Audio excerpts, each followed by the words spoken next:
26শে মার্চের যে আলোচনা সভায় গণমুখীর উপস্থিত উপজেলা বিএনপি সাধারণ সাংগঠনিক সম্পাদক ছাত্র এবং যুবদলের নেতৃবৃন্দ, আসলে মানে আমরা চা খাচ্ছিলাম, তখন বললো দোয়া মহবিল হবে। এই দোয়া মহবিলের জন্য আমরা চলে আসছি। আমরা কিন্তু কোনো বক্তৃতা বিরতি দেওয়ার জন্য এখানে তৈরি হয়ে আসিনি। তবু যখন আমাকে আহ্বান করা হয়েছে, আজকে শুধু এইটুকু কথা বলবো, 1971 সালের 26শে মার্চ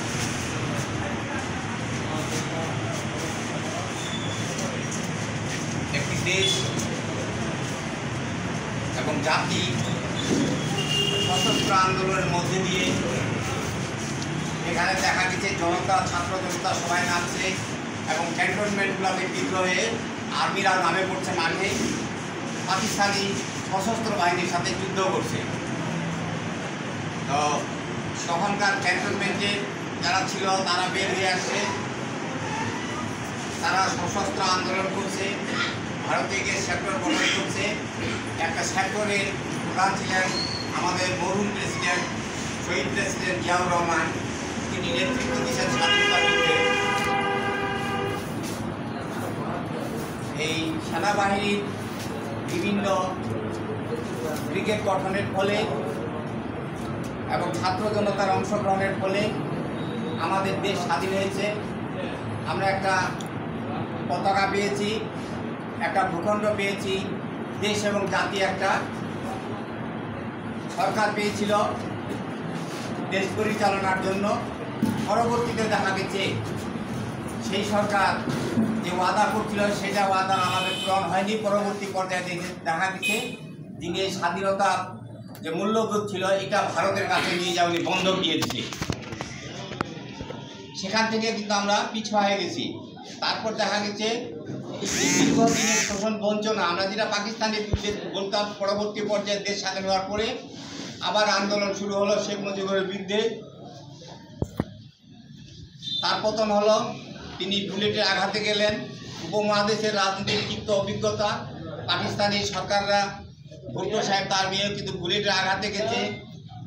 যারা ইন্ডিয়ার যারা শাসক ছিল, ইন্দিরা গান্ধী তার ছেলে বুলেটের আঘাতে গেছে। বাংলাদেশে কিন্তু ওইভাবে চলে গেছে। এখন পরবর্তী পর্যায়ে যে আন্দোলন 2024 সালে 36শে জুলাই যে আন্দোলন, এই 36শে জুলাইয়ের আন্দোলনের সাথে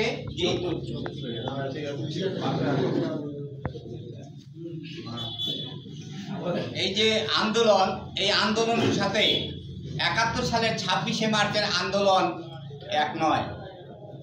এবং যারা মনে করেন যে 36এর আন্দোলন, 24 সালে 36শে জুলাইয়ের আন্দোলন এবং 1971 সালে 26শে মার্চের আন্দোলন এক অভিন্ন, এটা কিন্তু শাসনতান্ত্রিক বিরোধী কথা। কারণ একটা দেশ একবারে শাসন হয়েছে, স্বাধীন হয়েছে, দ্বিতীয়বার স্বাধীনতার কোনো প্রশ্নই আসে না। আমরা আন্দোলন করছি, আন্দোলন করে একটা স্বৈরাচারী এবং জালেম সরকার দেশ থেকে বিতাড়িত হয়েছে, সে পালায় গেছে। এটা কিন্তু আলাদা। ওনার কিন্তু এই আমাদের নেতৃত্বে 24-এর নেতৃত্বে কিন্তু দেশ স্বাধীন হয় নাই। আমরা ভূখণ্ড তখন পাইনি, আমরা একটা পতাকাও পাইনি। পতাকা কিন্তু 1971 সালের 26শে মার্চে আমরা পেয়েছি। তো যারা মনে করে যে আমরা দ্বিতীয়বার দেশ স্বাধীন করছি, এটা আমাদের শাসনতন্ত্রের বিরোধী কথা।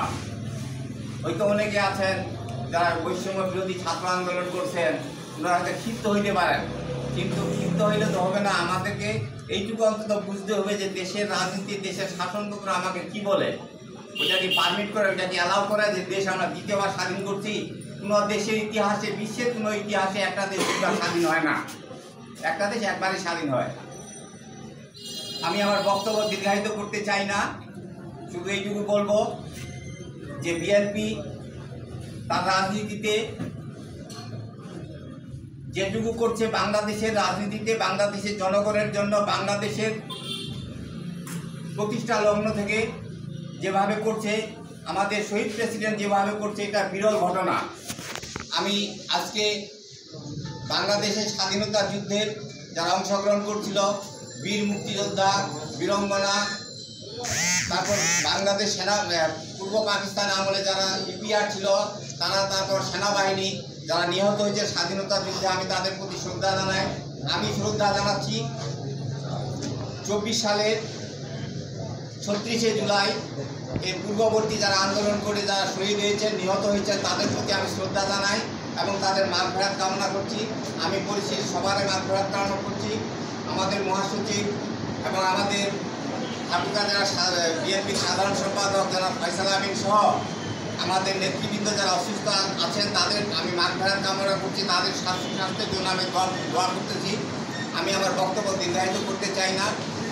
বাংলাদেশ জাতীয়তাবাদী দল জিন্দাবাদ, তার অঙ্গ সংগঠনের নেতৃবৃন্দ যারা আছেন আপনারা সবাই সুস্থ থাকেন। অঙ্গ সংগঠন জিন্দাবাদ। আপনাদের সকলকে ধন্যবাদ। আসসালামু আলাইকুম।